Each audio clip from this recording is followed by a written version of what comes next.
नमस्कार दोस्तों। तो मेरा नाम है अभिषेक और जैसा कि आप जानते ही हैं कि मैं वीडियोस क्यों बनाता हूं। हमने कंप्लेंट कर रखी है दो साइबर बुलीज के अगेंस्ट सीएम हेल्पलाइन पर, और कल उसका निस्तारण हो चुका है। मतलब कि करीब 30 दिन लगे उस एप्लीकेशन के निस्तारण में।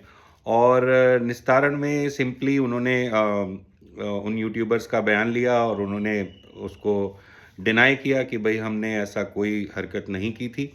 लेकिन उसका वीडियो भी मेरे पास है, उसका वीडियो भी उनको दिखाया गया, जो आए थे उस केस के संबंध में हमारे पापा से मिले थे। उसका भी वीडियो दिखाया गया और उसके बाद और भी कुछ वीडियोस दिखाए गए। जो जूते का प्रकरण हुआ था, दादी जी के ऊपर जूता मारा गया था, तो उसमें तो एक साधारण साधारण धाराओं में एक एप्लीकेशन हमारी ले ली गई, हमारी शिकायत ले ली गई। और उसके बाद एक धमकी वाला भी प्रकरण हुआ था। तो आज की वीडियो में कोई गाली गलौज नहीं, कोई रिकॉर्डिंग इस तरीके की मैं आपको नहीं सुनाऊंगा, क्योंकि ऊपर बैठे हैं मेरे बाके बिहारी और इनका आशीर्वाद हमेशा मेरे ऊपर और मेरे परिवार पर बना रहता है। तो जब मैंने फ्रंट कैमरा ऑन किया तो मुझे बाके बिहारी दिखे, तो मैंने कुछ इस तरीके से कैमरा सेट किया कि मेरा स्थान उनके चरणों में दिखे। तो क्योंकि इन्हीं की कृपा बनी रहती है और मैं काफ़ी मानता भी हूँ, और समय समय पर जब भी बुलाते हैं तो वृंदावन भी जाना होता रहता है। तो आज की वीडियो में हम बात करेंगे बेसिकली, जो मैंने कल की वीडियो में आपको बताया था कि कल का दिन मेरा कैसा रहा। तो कल सुबह मुझे एक कॉल आया, करीब 11 बजे करीब कॉल आया। मेरे जो थाना क्षेत्र है नोएडा का, सेक्टर 78 का, तो वहाँ से मुझे कॉल आया और किसी ने मेरे अगेंस्ट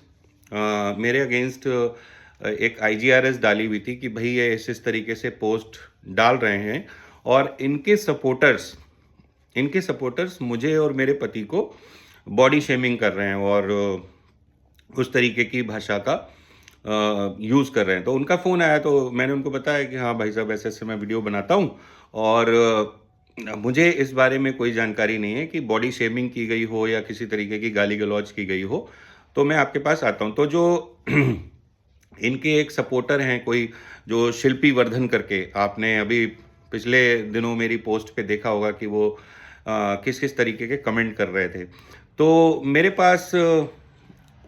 पास उनके कुछ स्क्रीनशॉट्स पड़े हुए थे कि जिस तरीके की भाषा वो यूज़ कर रही थी मेरी बच्चियों के लिए, जो मेरी बच्चियां हैं। एक बच्ची, मैं दोबारा मतलब एज इसलिए फोकस करता हूं कि आप लोगों को समझ में आए कि किस तरीके की मानसिकता है इनके सपोर्टर्स की। तो एक बच्ची है 3 साल की और एक बच्ची है 9 साल की। तो जिन मैडम ने कंप्लेंट करी थी मेरे अगेंस्ट, उनके खुद के कमेंट इस तरीके से थे कि जब मेरी बच्ची का नाम लेके कि जब वो भाग जाएगी तो गुंजन रोएगी, और जब जब इसकी लड़कियां मुंह काला करेंगी, इस तरीके के कमेंट वो मतलब इन्हीं की फीड पे डाल रही थी। मेरी फीड पे डालने की तो हिम्मत है नहीं और ना ही मैं ऐसी चीज़ों को प्रमोट करता हूँ। और इस तरीके के कमेंट जो है इनकी फीड पर वो डाल रही थी। और कुछ चैट भी थी जिसमें ये कह रही थी कि हाँ, मकान मालिक का पता करो, इसका पता करो, उसका पता करो। और जबकि बाकायदा इनके पास पूरा एड्रेस था, ठीक है। और बहुत सारे लोगों को इन्होंने मेरी सोसाइटी में भी फ़ोन किया कि भाई ऐसे इस तरीके से कोई रहते हैं और ये वीडियो बना रहा है और ऐसे कर रहे हैं, वैसे कर रहे हैं, जिसमें मेरी वाइफ का भी नाम इंक्लूड किया। तो मतलब आप देख सकते हैं कि ये लोग कितने खाली हैं। जो शिल्पी वर्धन जी हैं, जो जिन्होंने कंप्लेंट करी थी, वो अपने आप को किसी को बोल रहे हैं कि मैं साइबर सेल में काम करती हूँ, किसी को बोल रही है मैं साइबर सेल की वकील हूँ, किसी को बोल रही हैं कि मैं, मेरा तो पूरे दिन काम ही यही है। मतलब कि जिससे आदमी दबाव में आए। मतलब कोई कोई अगर आम इंसान है, जैसे आप हैं, आपके पास मैं फ़ोन कर दूं कि भाई मैं अभिषेक बोल रहा हूँ, साइबर सेल से बोल रहा हूँ, आपने इस तरीके का कमेंट किया है, तो आप थोड़ा सा घबरा जाएंगे खुद ही। लेकिन है क्या, अभिषेक खुद ही झूठ बोल रहा है। लेकिन बात क्या होती है कि जो सामान्य लोग होते हैं, वो जनरली थाना, पुलिस, कोर्ट, कचहरी, इन चीज़ों को करना नहीं चाहते, अवॉइड करते हैं कि भाई चलो कोई बात नहीं, कोई बात हो गई, या हमने कुछ ऊपर नीचे कमेंट कर दिया, या किसी ने कुछ ऊपर नीचे कमेंट कर दिया, तो उस बात का निस्तारण वहीं के वहीं हो जाए। लेकिन कोई भी ये हिम्मत नहीं करता है, इस लेवल की हिम्मत नहीं करता है कि किसी को बताए कि मैं साइबर सेल में काम करती हूँ, ठीक है? या किसी को बताए कि भई मैं तुम्हारे घर आ जाऊँगी या तुम्हें इसका सबूत देना पड़ेगा, ठीक है? तो जो ये साइबर बुलीज़ हैं, एक तो ये और दूसरे इनके सपोर्टर, इन दोनों की मेंटालिटी एक सी है कि मतलब अगर आप इनको गलत लिख देंगे, ठीक है? या इनकी असलियत लिख देंगे, तो ये तुरंत सबूत माँगना शुरू कर देंगे कि भाई सबूत देना पड़ेगा, तुम्हें तो मैं कोर्ट में देखूँगा, इस तरीके से, ठीक है? और और होती वो बात असलियत है, वो बिल्कुल असली बात होती है, कोई उसमें झूठी बात नहीं होती है। जैसे मैं भी जो अपनी पोस्ट डालता हूँ या जो मैं अपनी स्टोरीज़ लगाता हूँ, वो मैं कोई बना-बना के नहीं डालता हूँ, मेरा कोई फेक अकाउंट नहीं है, ठीक है?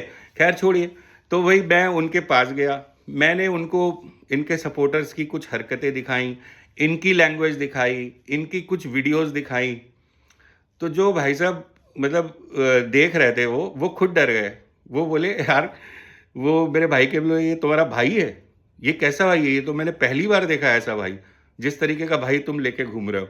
तो मैंने कहा सर मैं क्या करूँ? मेरे पास कोई ऑप्शन ही नहीं है, इसीलिए मैं वीडियो बनाता हूँ। ये लोग मेरी फैमिली के लिए कुछ भी बोलते हैं अनाप-शनाप और कुछ भी हरकत करते हैं, मैं तो अदर साइड दिखा रहा हूँ, दूसरी साइड मैं दिखा रहा हूँ।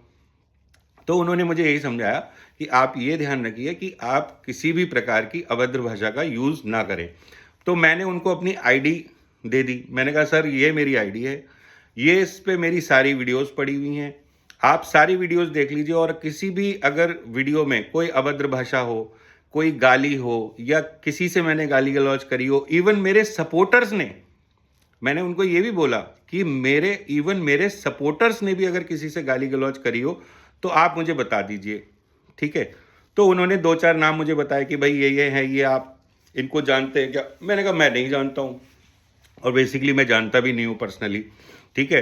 क्योंकि बात अगर सपोर्टर्स की बात आए तो देखिए करीब 3,3100 फॉलोअर्स आज मेरे इस पे हैं फेसबुक पर, ठीक है?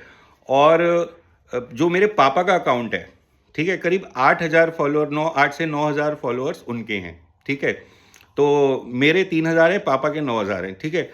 और मेरी वाइफ़, ठीक है? और क्योंकि वो लेडी है तो जैसा कि मैंने आपको बताया, देखिए मुझे हर ट्रिक पता है कि किस तरीके से चीज़ें वायरल होंगी, किस तरीके से चीज़ें ज़्यादा से ज़्यादा फैलेंगी, ठीक है? और मेरे पास कुछ पेज हैं जिसमें टोटल कुल मिला के करीब 50,000 फॉलोअर्स हैं 3-4 पेज में।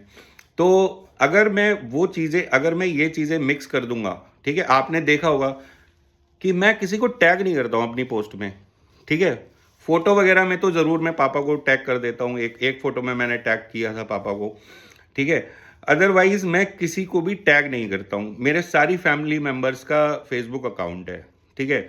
और मेरे कुछ फ्रेंड्स भी ऐसे हैं जो मुझे सपोर्ट करते हैं, मुझे कॉल करते हैं। मेरे सपोर्टर्स भी हैं जो मुझे कॉल करते हैं, मुझे मोटिवेट करते हैं। लेकिन ये क्योंकि मैं ये सिर्फ़ और सिर्फ़ कोई पब्लिसिटी के लिए या वायरल होने के लिए या इन सब चीज़ों के लिए नहीं कर रहा हूँ। I am just keeping a database, ठीक है? कि कल को अगर कुछ गलत होता है मेरी फैमिली के साथ, तो आप लोगों को ये पता हो कि कोई था जो आवाज़ उठा रहा था, ठीक है? या तो मान लीजिए मेरे साथ कुछ गलत होता है या मेरी फैमिली के साथ कुछ गलत होता है, तो कम से कम एक डेटाबेस है, कुछ वीडियोज़ हैं, जिनमें मैं आवाज़ उठा रहा हूँ, जिनमें मैं शासन प्रशासन को चेतावनी दे रहा हूँ, मतलब और निवेदन कर रहा हूँ कि सर ये चीज़ें मेरी फैमिली के साथ हो रही हैं और कुछ और भी भविष्य में कुछ और भी गलत हो सकता है, तो इन चीज़ों पे आप ध्यान दीजिए, ठीक है? तो मेरा मकसद किसी को नीचा दिखाना या किसी को परेशान करना या किसी की गलत छवि दिखाना नहीं है। मैं तो वैसा दिखा रहा हूँ जैसे वो लोग हैं।